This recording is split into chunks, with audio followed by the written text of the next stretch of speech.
ओम श्री अनंत कोटि ब्रह्मांड नायक राजाधिराज योगिराज पार ब्रह्म श्री सच्चिदानंद समर सद्गुरु साईनाथ महाराज की जय। प्रिय भक्तों, आज श्री साईं सच्चरित्र का अध्याय 40 का अध्ययन होने जा रहा है। आइए साईं के चरणों में प्रार्थना करते हैं कि अध्याय सभी के चित्त में उतरे, सभी को इसका लाभ मिले। आइए शुरू करते हैं अध्याय 40। श्री साईं बाबा की कथाएं। पहला, श्री बीवी देव की माता के उद्यापन समारोह में सम्मिलित होना, और दूसरा हेमाडपंथ के सहभोज में चित्र के रूप में प्रकट होना। इस अध्याय में दो कथाओं का वर्णन है। एक, बाबा किस प्रकार श्रीमान देव की मां के यहाँ उद्यापन में सम्मिलित हुए, और दूसरा, बाबा किस प्रकार होली त्योहार के भोजन समारोह के अवसर पर बांद्रा में हेमाडपंथ के गृह में पधारे। प्रस्तावना। श्री साईं समर्थ धन्य हैं जिनका नाम बड़ा सुंदर है। वे सांसारिक और आध्यात्मिक दोनों ही विषयों में अपने भक्तों को उपदेश देते हैं और भक्तों को अपना जीवन ध्येय प्राप्त करने में सहायता प्रदान कर उन्हें अपनी शक्ति प्रदान करते हैं। वे भेदभाव की भावना को नष्ट कर उन्हें अप्राप्य वस्तु की प्राप्ति कराते हैं। भक्त लोग साईं के चरणों पर भक्ति पूर्वक गिरते हैं और श्री साईं बाबा भी भेदभाव रहित होकर प्रेम पूर्वक भक्तों को हृदय से लगाते हैं। वे भक्तगण में ऐसे सम्मिलित हो जाते हैं जैसे वर्षा काल में जल नदियों से मिलता तथा उन्हें अपनी शक्ति और मान देता है। आइए अब पढ़ते हैं श्रीमती देव का उद्यापन उत्सव। श्री बीवी देव डहाणू यानी जिला ठाणे में मामलतदार थे। उनकी माता ने लगभग 25 या 30 व्रत कर लिए थे, इसलिए अब उनका उद्यापन करना आवश्यक था। उद्यापन के साथ साथ 100-200 ब्राह्मणों का भोजन भी होने वाला था। श्री देव ने एक तिथि निश्चित कर बापू साहेब जोग को एक पत्र शिरडी भेजा। उसमें उन्होंने लिखा कि तुम मेरी ओर से श्री साईं बाबा को उद्यापन और भोजन में सम्मिलित होने का निमंत्रण दे देना और उनसे प्रार्थना करना कि उनकी अनुपस्थिति में उत्सव अपूर्ण ही रहेगा। मुझे पूर्ण आशा है कि वे अवश्य डहाणू पधार कर दास को कृतार्थ करेंगे। बापू साहेब जोग ने बाबा को यह पत्र पढ़कर सुनाया और उन्होंने उसे ध्यानपूर्वक सुना और शुद्ध हृदय से प्रेषित निमंत्रण जानकर वे कहने लगे कि जो मेरा स्मरण करता है उसका मुझे सदैव ही ध्यान रहता है। मुझे यात्रा के लिए कोई भी साधन, गाड़ी, तांगा या विमान की आवश्यकता नहीं है। मुझे तो जो प्रेम से पुकारता है उसके सम्मुख में अविलंब ही प्रकट हो जाता हूँ। उसे एक सुखद पत्र भेज दो कि मैं और 2 व्यक्तियों के साथ अवश्य आऊँगा। जो कुछ बाबा ने कहा था, जोग ने श्री देव को पत्र में लिखकर भेज दिया। पत्र पढ़कर देव को बहुत प्रसन्नता हुई, परंतु उन्हें ज्ञात था कि बाबा केवल राहता, रुई और नीमगाम के अतिरिक्त और कहीं भी नहीं जाते। फिर उन्हें विचार आया कि उनके लिए क्या असंभव है। उनकी जीवनी अपार चमत्कारों से भरी है। वे तो सर्वव्यापी हैं। वे किसी भी वेश में अनायास ही प्रकट होकर अपना वचन पूर्ण कर सकते हैं। उद्यापन के कुछ दिन पूर्व एक सन्यासी डहाणू स्टेशन पर उतरा जो बंगाली सन्यासियों के समान वेशभूषा धारण किए हुए था। दूर से देखने में ऐसा प्रतीत होता था कि वह गौरक्षा संस्था का स्वयं सेवक है। वह सीधा स्टेशन मास्टर के पास गया और उनसे चंदे के लिए निवेदन करने लगा। स्टेशन मास्टर ने उसे सलाह दी कि तुम यहाँ के मामलेदार के पास जाओ और उनकी सहायता से ही तुम यथेष्ट चंदा प्राप्त कर सकोगे। ठीक उसी समय मामलेदार भी वहाँ पहुँच गए। तब स्टेशन मास्टर ने सन्यासी का परिचय उनसे कराया और वे दोनों स्टेशन के प्लेटफॉर्म पर बैठे वार्तालाप करते रहे। मामलेदार ने बताया कि यहाँ के प्रमुख नागरिक श्री राव साहेब नरोत्तम सेठ ने धर्मार्थ कार्य के निमित्त चंदा एकत्र करने की एक नामावली बनाई है। अतः अब एक और दूसरी नामावली बनाना कुछ उचित सा प्रतीत नहीं होता। इसलिए श्रेष्ठकर तो यही होगा कि आप 2-4 माह के पश्चात पुनः यहाँ दर्शन दें।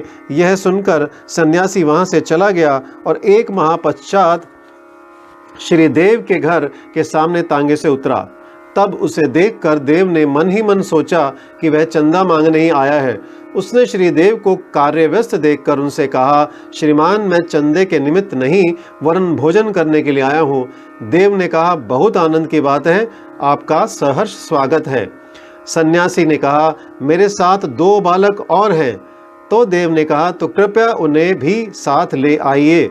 भोजन में अभी 2 घंटे का विलंब था, इसलिए देव ने पूछा, यदि आज्ञा हो तो मैं किसी को उनको बुलाने को भेज दूं। तब सन्यासी ने कहा, आप चिंता ना करें, मैं निश्चित समय पर उपस्थित हो जाऊंगा। देव ने उनसे दोपहर में पधारने की प्रार्थना की। ठीक 12 बजे दोपहर को तीनों वहां पहुंचे और भोज में सम्मिलित होकर भोजन करके वहां से चले गए। उत्सव समाप्त होने पर देव ने बापू साहेब जोग को पत्र में उल्हाना देते हुए बाबा पर वचन भंग करने का आरोप लगाया। जोग वह पत्र लेकर बाबा के पास गए, परंतु पत्र पढ़ने के पूर्व ही बाबा उनसे कहने लगे, अरे मैंने वहां जाने का वचन दिया था तो मैंने उसे धोखा नहीं दिया। उसे सूचित करो कि मैं अन्य 2 व्यक्तियों के साथ भोजन में उपस्थित था, परंतु जब वह मुझे पहचान ही ना सका तब निमंत्रण देने का कष्ट ही क्यों उठाया था। उसे लिखो कि उसने सोचा होगा कि वह सन्यासी चंदा मांगने आया है, परंतु क्या मैंने उसका संदेह दूर नहीं किया था कि 2 अन्य व्यक्तियों के साथ मैं भोजन के लिए आऊंगा, और क्या वे त्रिमूर्तियां ठीक समय पर भोजन में सम्मिलित नहीं हुई। देखो, मैं अपना वचन पूर्ण करने के लिए अपना सर्वस्व निछावर कर दूंगा, मेरे शब्द कभी असत्य ना निकलेंगे। इस उत्तर से जोग के हृदय में बहुत प्रसन्नता हुई और उन्होंने पूर्ण उत्तर लिखकर देव को भेज दिया। जब देव ने उत्तर पढ़ा तो उनकी आंखों से अश्रुधाराएं प्रवाहित होने लगी। उन्हें अपने आप पर बड़ा क्रोध आ रहा था कि मैंने व्यर्थ ही बाबा पर दोषारोपण किया। वे आश्चर्यचकित से हो गए कि किस तरह मैंने सन्यासी की पूर्व यात्रा से धोखा खाया, जो कि चंदा मांगने आया था, और सन्यासी के शब्दों का अर्थ भी ना समझ पाया कि अन्य 2 व्यक्तियों के साथ मैं भोजन पर आऊंगा। इस कथा से विदित होता है, जब भक्त अनन्य भाव से सद्गुरु की शरण में आता है तभी उसे अनुभव होने लगता है कि उसके सब धार्मिक कृत्य उत्तम प्रकार से चलते हैं और निर्विघ्न समाप्त होते हैं। हेमाड पंथ का होली त्योहार पर सहभोज। अब हम एक दूसरी कथा लें जिसमें बतलाया गया है कि बाबा ने किस प्रकार चित्र के रूप में प्रकट होकर अपने भक्तों की इच्छा पूर्ण की। सन 1917 में होली पूर्णिमा के दिन हेमाड पंथ को एक स्वप्न हुआ। बाबा उन्हें एक सन्यासी के वेश में दिखे और उन्होंने हेमाड पंथ को जगा कर कहा कि मैं आज दोपहर को तुम्हारे यहाँ भोजन करने आऊँगा। जागृत करना भी स्वप्न का एक भाग ही था, परंतु जब उनकी निद्रा सचमुच में भंग हुई तो उन्हें ना तो बाबा और ना ही कोई अन्य सन्यासी ही दिखाई दिया। वे अपनी स्मृति दौड़ाने लगे और अब उन्हें सन्यासी के प्रत्येक शब्द की स्मृति हो आई।